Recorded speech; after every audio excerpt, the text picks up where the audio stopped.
अस्सलाम वालेकुम स्टूडेंट्स। उम्मीद करता हूँ आप सब खैर आफ़ियत से होंगे और बेसिक कॉन्सेप्ट्स ऑफ अकाउंटिंग का आज लास्ट टॉपिक है और वो टॉपिक है हमारे पास लायबिलिटीज़।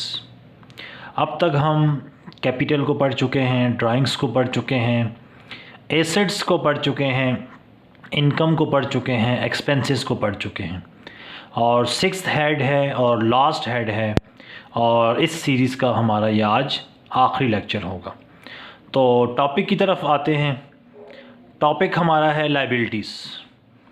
लायबिलिटीज़ को अगर मैं सिंपल वर्ड्स में एक्सप्लेन करूं तो liabilities are basically the debts. Liabilities हमारे उधार हैं। Liabilities are basically the obligations of the business. बहुत ही सिंपल टर्म्स में आपको मैंने लायबिलिटीज़ एक्सप्लेन कर दी है कि लायबिलिटीज़ हमारे पास उधार हैं, हमारे फ़राइज़ हैं, हमारे वाजिबात हैं।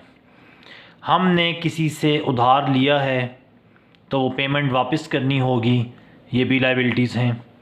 हमने किसी से उधार पर चीज़ें ख़रीदी हैं, उसकी पेमेंट्स हमने फ्यूचर में करनी है, वो भी हमारी लायबिलिटीज़ कहलाती हैं। हमने किसी से एडवांस पैसे ले लिए हैं और उसके बदले अभी तक सर्विसेज परफॉर्म नहीं की, तो ये भी हमारी लायबिलिटीज़ कहलाती हैं। तो हर वो चीज़ जिससे हमारा कोई उधार ज़ाहिर हो रहा हो या कोई फ़राइज़ ज़ाहिर हो रहे हों या उसके बदले हमने कुछ करना हो अभी, वो हमारी क्या कहलाती हैं? लायबिलिटीज़ कहलाती हैं। ठीक है। लायबिलिटीज़ की भी बेसिकली एसेट्स की तरह दो टाइप्स हैं। एक को हम कहते हैं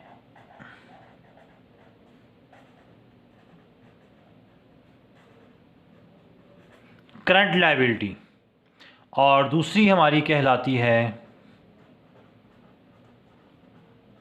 non current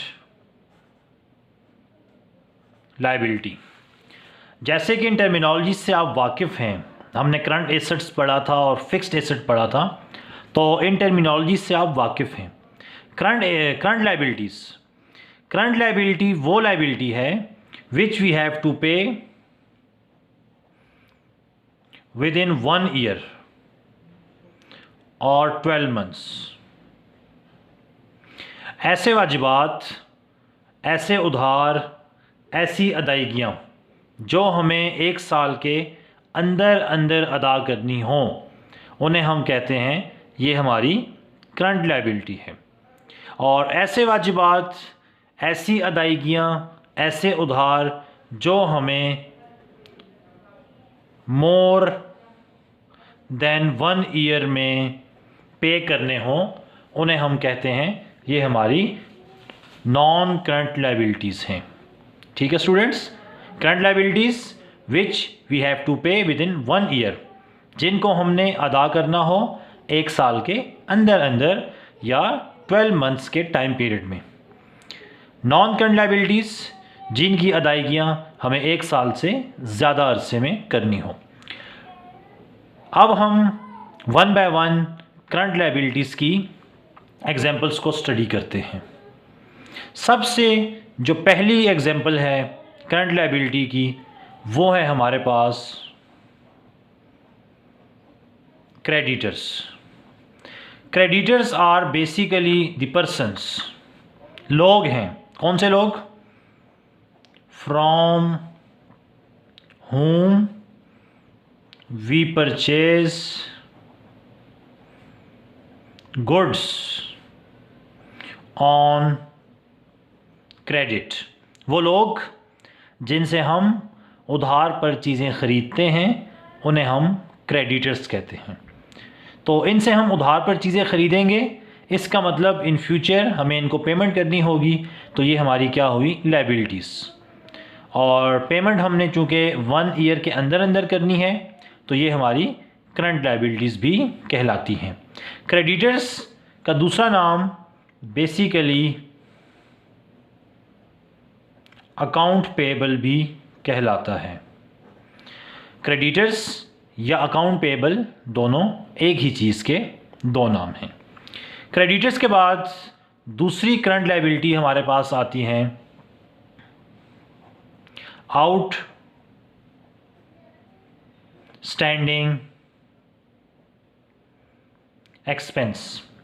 outstanding expense basically prepaid expense का ऑपोजिट है। प्रीपेड एक्सपेंस में हम पेमेंट पहले करते हैं और बेनिफिट बाद में उठाते हैं, जबकि आउटस्टैंडिंग एक्सपेंस में बेनिफिट पहले होता है जबकि पेमेंट उसके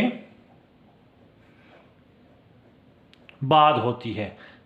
जैसे कि हम एक घर में रह रहे हैं और 2 महीने हम रह चुके हैं, लेकिन उसका रेंट अभी तक हमने अदा नहीं किया। इसका मतलब सर्विसेज हम हासिल कर चुके हैं, लेकिन उसकी पेमेंट अभी तक हमने नहीं की।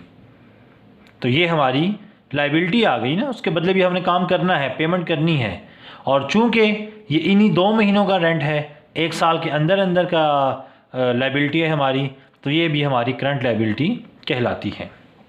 तीसरी है अनअर्न्ड इनकम। ऐसी कोई भी आमदनी जो हमें रिसीव हो जाए लेकिन जो हमने अर्न ना की हो अभी तक। मतलब मैंने अभी किसी से सिर्फ बात की थी कि मैं आपके लिए ये सर्विस परफॉर्म करूँगा और उस बंदे ने मुझे पैसे पहले ही दे दिए हैं, हालांकि अभी तक मैंने अपनी सर्विसेज प्रोवाइड नहीं की। इट मीन्स ये जो पेमेंट मुझे रिसीव हुई है ये अभी तक मैंने अर्न नहीं की, इसके बदले मुझे अपनी सर्विसेज परफॉर्म करनी है। तो ये भी मेरे लिए क्या हुआ, एक तरह की ज़िम्मेदारी हुई, इन पैसों के बदले मुझे काम करना है। तो ये भी हमारी करंट लायबिलिटी कहलाती है, चूँकि इसके बदले काम भी हमें विदिन 1 ईयर ही करना होता है। फोर्थ है हमारे पास बैंक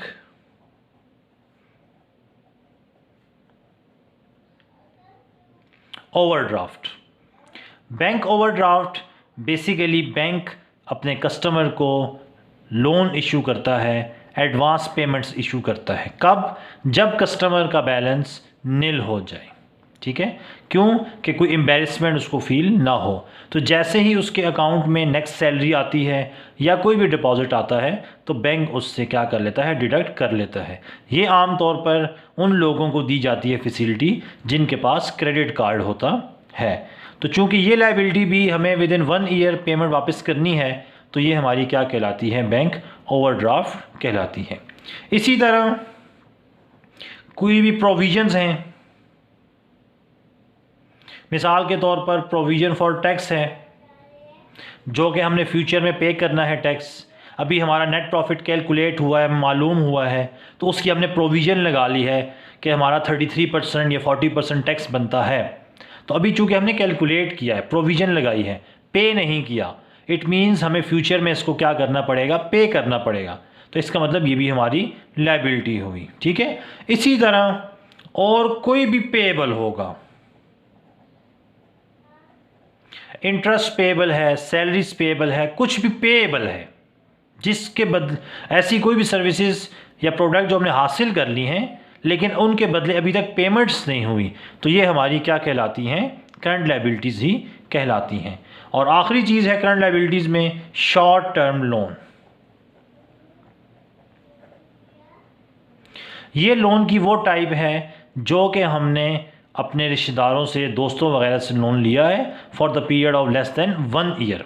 और ये ऐसे लोन होते हैं जिन पर आम तौर पर परसेंटेज चार्ज नहीं की जाती। तो ये हमारे पास 6-7 एग्जांपल्स थी। मेरा ख्याल है कि इन एग्जांपल से आप करंट लायबिलिटीज़ को समझ चुके होंगे बहुत तफसील से। नॉन करंट लायबिलिटीज़, जैसा कि आपको बता चुका हूँ, वो लायबिलिटीज़ जो हमने मोर देन 1 ईयर टाइम में पे करनी है। इसमें 3-4 एग्जांपल्स हैं जो हमारी इंटर और बैचलर लेवल तक रेलिवेंट हैं। नंबर 1 है लॉन्ग टर्म लोन।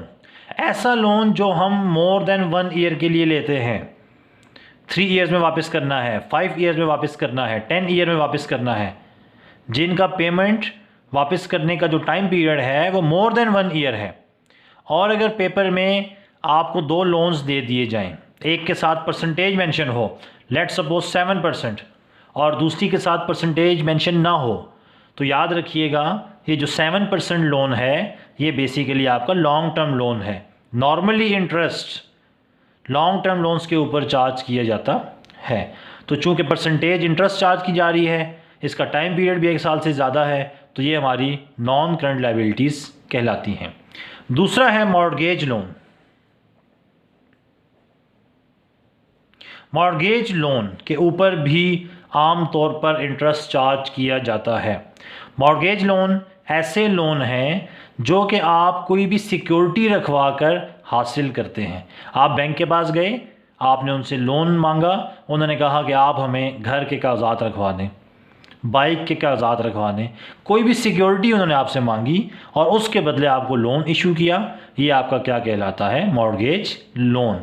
और चूंकि इसकी पूरी परसेंटेज होती है इंटरेस्ट की, और ये भी हमें लॉन्ग टर्म के लिए हासिल किया होता है, तो ये हमारी नॉन करंट लायबिलिटी कहलाती है। तीसरी है डिबेंचर। डिबेंचर बेसिकली एक सर्टिफिकेट है।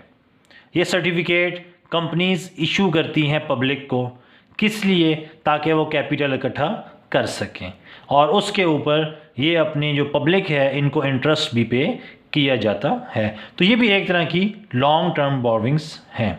आईकॉम और बीकॉम लेवल पर यही हमारे पास फिक्स लायबिलिटीज़ ज़्यादातर पड़ी जाती हैं, लेकिन इसके अलावा कुछ नाम मैं आपको बता देता हूँ कि जो हमारी लॉन्ग टर्म लायबिलिटीज़ में आती हैं, जैसे कि बॉन्ड्स पेएबल हैं, जैसे कि लॉन्ग टर्म लीज पेमेंट्स हैं, और एक्सेट्रा वगैरह। ठीक है स्टूडेंट्स, तो ये हमारा जो है बेसिक्स ऑफ अकाउंटिंग यहाँ पर एंड हुआ। आज का टॉपिक की समरी कर लेते हैं। आज हमने टॉपिक पढ़ा लायबिलिटीज़। लायबिलिटीज़ बेसिकली डेट्स हैं, ऑब्लिगेशंस हैं। लायबिलिटीज़ 2 किस्म की हैं, एक करंट लायबिलिटी है और एक नॉन करंट लायबिलिटी है। करंट लायबिलिटीज़ वो लायबिलिटीज़ हैं जो हमें विद इन 1 ईयर या 12 मंथ्स पे करनी है। नॉन करंट लायबिलिटीज़ वो लायबिलिटीज़ जिनके लिए टाइम पीरियड 1 ईयर से ज़्यादा है। उनकी एग्जांपल्स आपको समझा दी हैं। उम्मीद करता हूँ आपको ये समझ आ गया होगा। एक रिक्वेस्ट है आपसे कि नेक्स्ट लेक्चर सुनने से पहले ये जो हमने बेसिक कॉन्सेप्ट्स पढ़े हैं, 6 हेड्स ऑफ अकाउंटिंग, इनको आपने एक दफ़ा दोबारा सुनना है, समझना है और याद रखना है, क्योंकि मेरा ये दावा है कि अकाउंटिंग चाहे इंटर्न लेवल की हो, बैचलर लेवल की हो, या मास्टर लेवल की हो, या कोई प्रोफेशनल लेवल की हो, ये जो 6 हेड्स हैं इनके बाहर अकाउंटिंग नहीं जाती। तो इंशाल्लाह जब आपको ये 6 हेड्स अच्छी तरह याद हो जाएंगे, समझ आ जाएंगे, तो आपको debit credit rules, general entries, financial statements, rectification of error, reconciliation, incomplete record, non profit organisation, depreciation accounts, journal entries, ये तमाम चीज़ें आपको बहुत आसान लगेंगी। लेकिन कब? उसके लिए आपको ये 6 के 6 हेड्स याद रखने पड़ेंगे। इंशाल्लाह आपसे अगली वीडियोज़ में मुलाकात होगी और बिल्कुल नए और फ्रेश टॉपिक के साथ, और वो टॉपिक हमारा होगा debit and credit and basic concepts of debit and credit. तब तक के लिए आपसे इजाज़त चाहते हैं। अल्लाह हाफिज़।